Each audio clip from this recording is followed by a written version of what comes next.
Muchísimas gracias, Ned. Gracias por esa presentación. Es un placer presentar el panel. Vamos a revisar los efectos putativos en materia de salud. El primer orador es David Savage, es catedrático de epidemiología en la Escuela de Salud Pública de la Universidad de Brown, con nombramientos conjuntos en obstetricia y ginecología y pediatría en la Escuela de Medicina Alpert.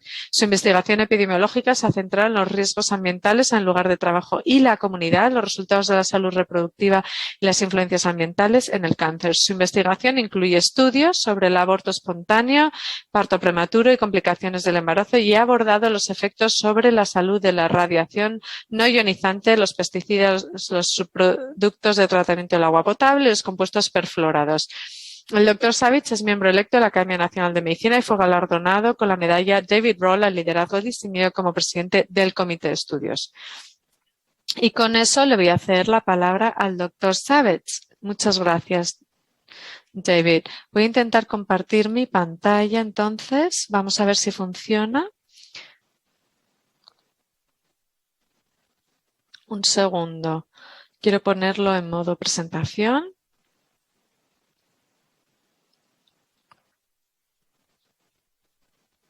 Yo ahora lo veo bien. ¿La audiencia lo ve también? Sí, se ve bien. Muchas gracias. Excelente, muchísimas gracias por invitarme. Seguramente ya lo saben, pero esta es una tarea bastante complicada. Muchas personas han revisado la información, la evidencia, y yo estoy muy contento de que un grupo de expertos revisen esto concentrándose en estos temas, porque creo que no se ha hecho de manera metódica hasta ahora. Así que realmente están llevando a cabo una labor sumamente importante. Les voy a dar, porque no hay mucho tiempo, yo creo un punto de vista subjetivo, pero también un panorama general, porque cuando alguien, aunque, porque no es un resumen neutral de toda la revisión de los estudios, es una revisión con cierta interpretación. Y si tienen alguna pregunta, por favor, no duden en formularla. Voy a comenzar hablando de los desafíos más notables. Hay algunos genéricos estudiando toxinas ambientales y resultados en materia de salud, pero hay algo específico en los PFAS. Por ejemplo, no nos ha interesado esto durante tanto tiempo, así que no ha sido monitoreado a lo largo de mucho tiempo. Las medidas igual se remontan un decenio más o menos, así que al reconstruir la exposición no tenemos anclas en cuanto a medidas ambientales a las que recurrir como referencia. Luego está el potencial de causalidad reversa. Los biomarcadores de exposición están determinados por muchos factores, lo que hay en el medio ambiente, y luego hay una influencia por el metabolismo que puede estar correlacionado, puede ser indicativo de una enfermedad.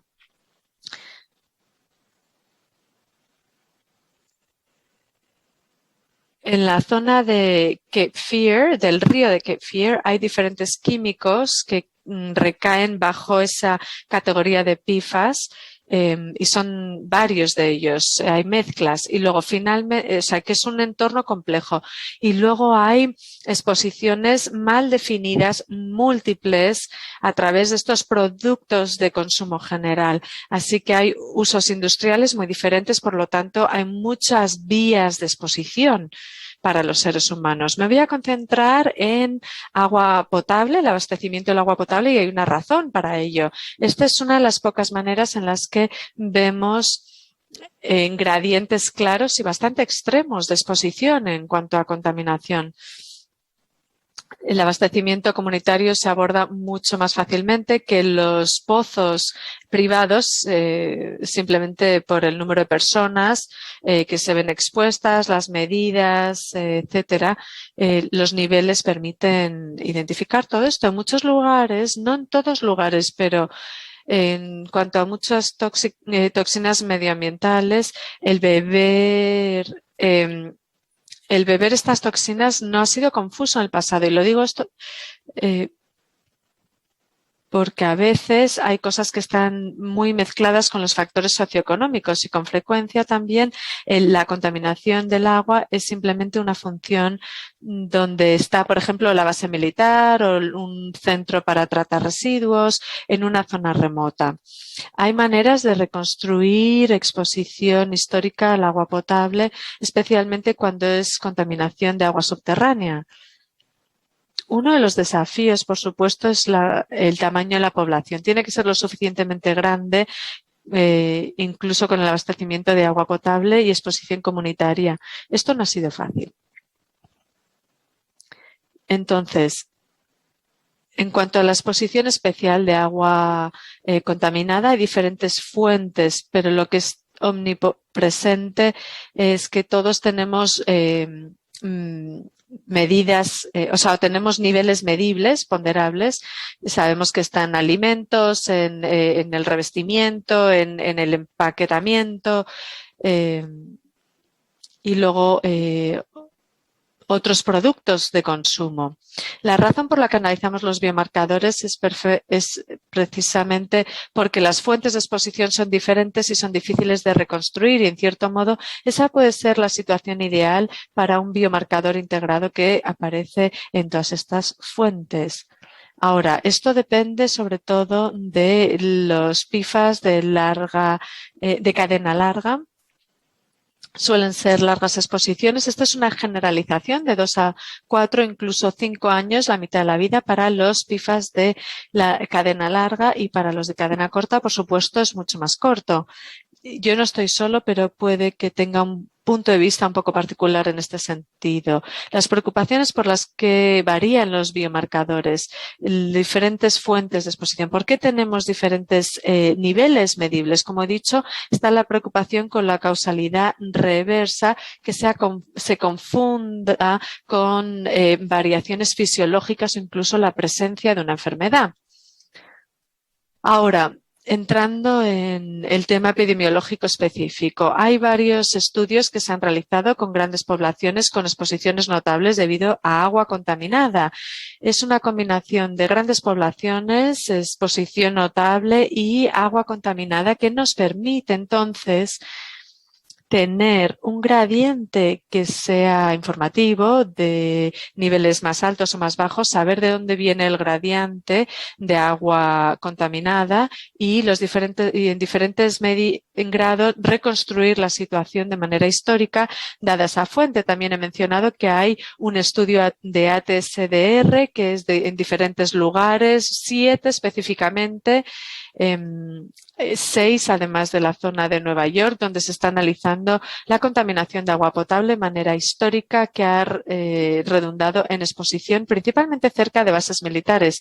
Y luego no he hecho una búsqueda para darles cifras impresionantes, pero hay cientos de estudios de variación en cuanto a exposición. Básicamente, cualquier persona con un grupo que haya recabado bioespecímenes puede analizar este tema y muchos investigadores lo han hecho.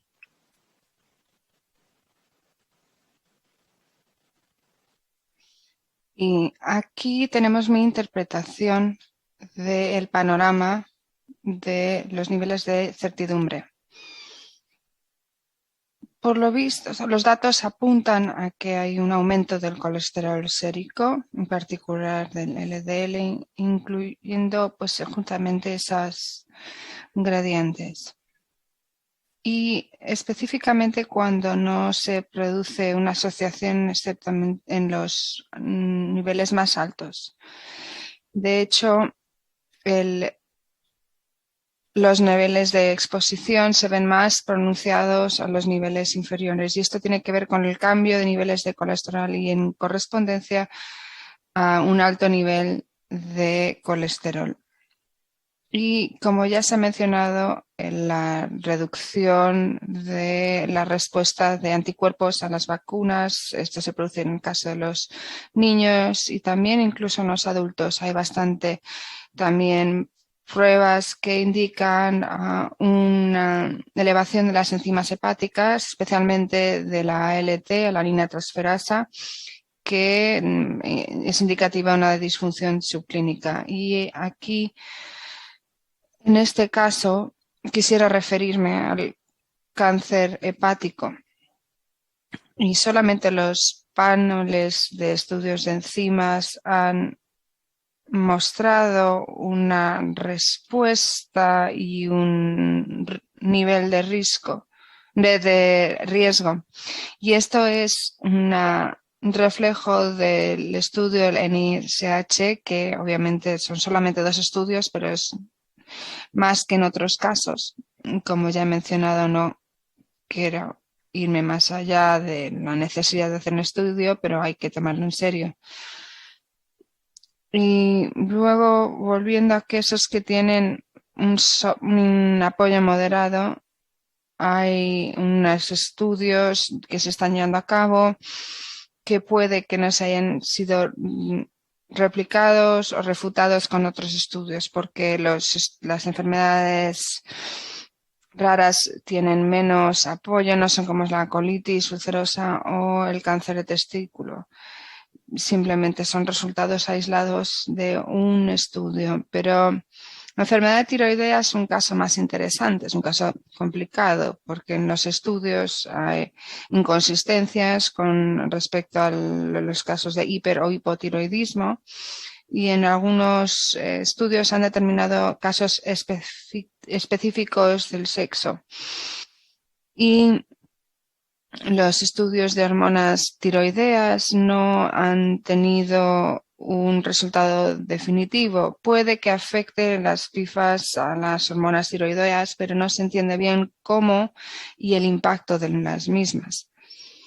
Y finalmente hay muestras de una reducción del peso al nacer que puede deberse a una reducción del peso, que puede ser debido justamente a una reducción consistente, pero posiblemente una causalidad inversa.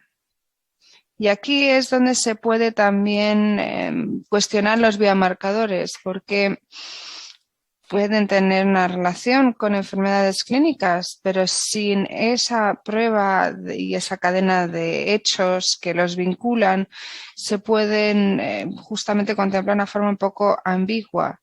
Con enfermedades infecciosas, creo que las evidencias son mixtas en los mejores casos. Hay algunas sugerencias, pero las pruebas de reducción de respuesta de anticuerpos son más altos, vinculados con el riesgo de desarrollar infecciones. En las enfermedades cardiometabólicas, la respuesta es negativa. No digo que es una respuesta definitiva, pero a pesar de unos esfuerzos claros de demostrar los efectos de las PIFAs, no hay unas conclusiones sólidas. Y en tercer lugar, las enfermedades hepáticas no malignas no están en la lista de los típicos estudios epidemiológicos.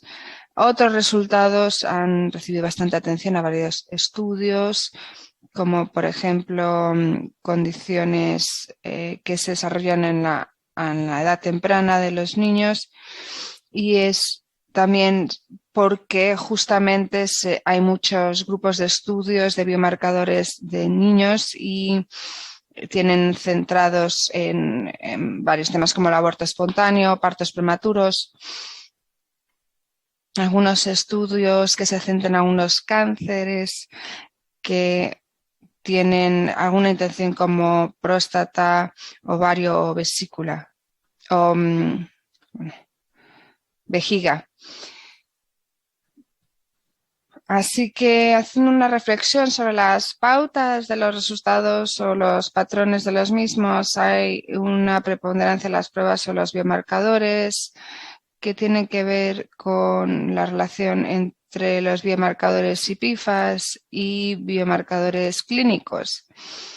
Las consecuencias esperadas no se han demostrado de forma clara ni consistente, pero también ha habido poca investigación limitada sobre los criterios y la valoración de las enfermedades. El estudio es más fácil estudiar algunos temas como pueden ser las incidencias del colesterol que en otras enfermedades, pero en lo que se refiere a las enfermedades infecciosas, las enfermedades cardiometabólicas o las enfermedades hepáticas, hay indicios de impactos sin realmente poder demostrar una enfermedad clínica.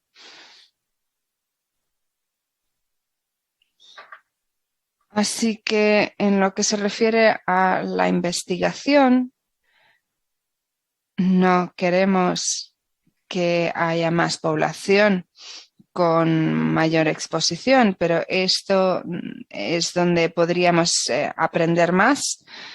Estamos aprendiendo mucho y aprenderemos más también de los estudios que están llevando a cabo en Europa y por parte de la STDR, pero los estudios ahora mismo se centran en la toxicología.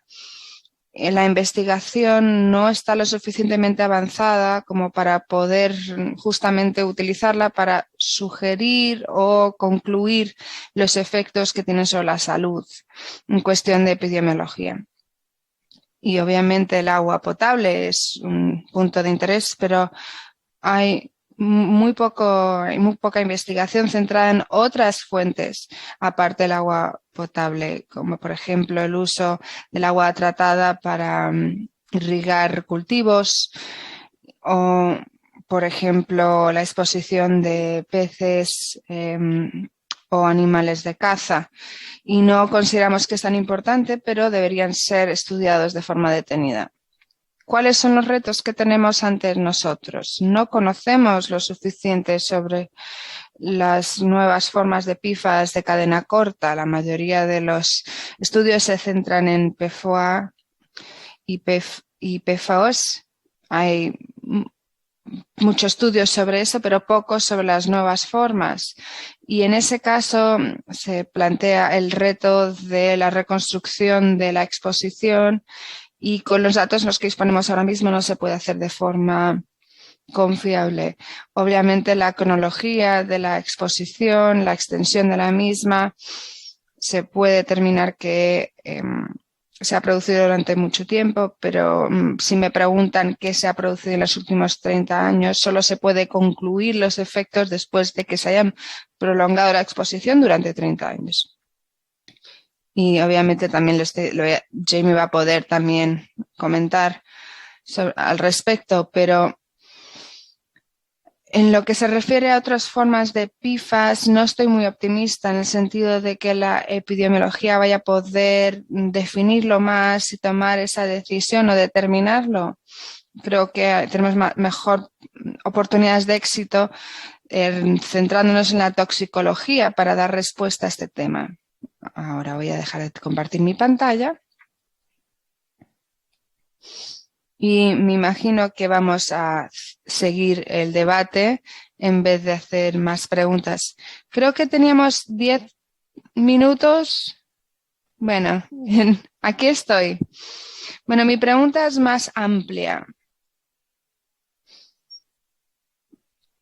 Si hablan de todos los PFAS, si esas PFAS de cadena larga o permanentes y persistentes, ¿deberíamos considerar las PFOAs y las PFOS de forma distinta o estudiarlas como un conjunto? ¿Qué considera usted? Pues basándonos en la epidemiología, la respuesta es muy sencilla, no tenemos ni idea. Las pruebas empíricas pueden indicar que se estudien en un grupo. En algunos casos, en temas legales, se hablaba de PFOS y PFOA, otras personas consideran que hay que considerar más PFAS, pero es muy arbitrario, pero el potencial del margen de error basándome en mi ignorancia, preferiría mejor mirarlo en un grupo en vez de ir dividiéndolos por categorías. Creo que es mejor errar estudiando algo de más que de menos. y no sé si hay formas de que se deberían separar. Sí que comparten algunos compuestos químicos y también origen biológico. Muchas gracias. Me da cuenta es que el único cáncer que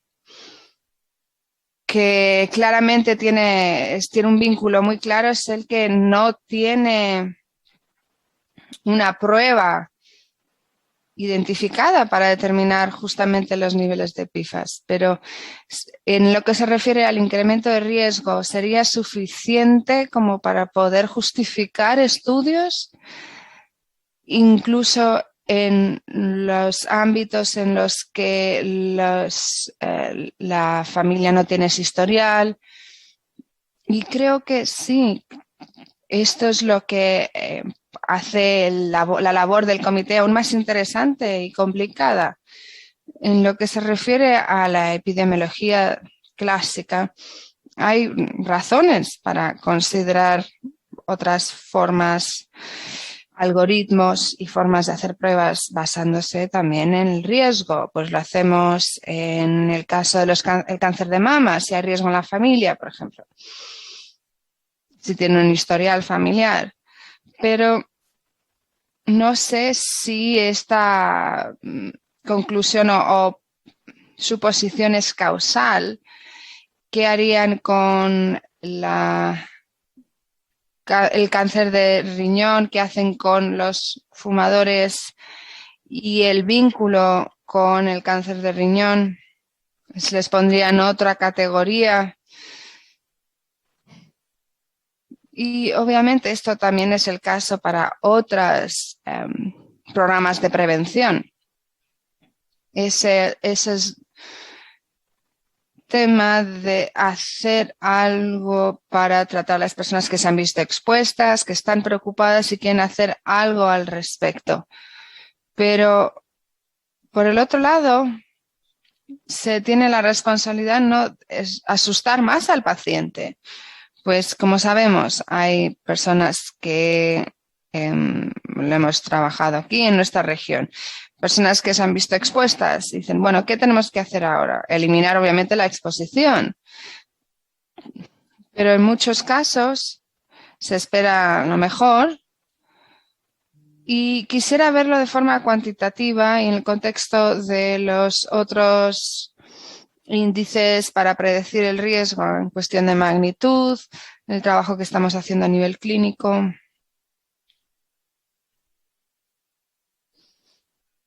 Es un tema interesante y también que podría ser relevante de cierta forma. El cáncer de ovarios es interesante también. Hay mujeres que están en riesgo, pero incluso en estos casos, estas pruebas preventivas no está vinculado con una mejora de los resultados, y esto tiene que ver con la ecuación. Es que hay enfermedades que se pueden detectar de forma temprana y, bueno, hay personas que tienen el derecho de decidir si quieren saber, pero es distinto en el caso de las pruebas de cáncer de pulmón, por ejemplo. Una detección temprana, el cáncer de pulmón, es muy beneficiosa para el futuro del paciente. Así que en lo que se refiere a la salud pública hay que considerar los dos elementos: que el riesgo sea lo suficientemente alto para decidir sobre otro algoritmo, que la detección temprana tenga un beneficio claro, y eso sería el estándar que se podría utilizar, que se utiliza también en Estados Unidos y tiene mucho pensamiento al respecto. ¿Y alguna otra pregunta para David?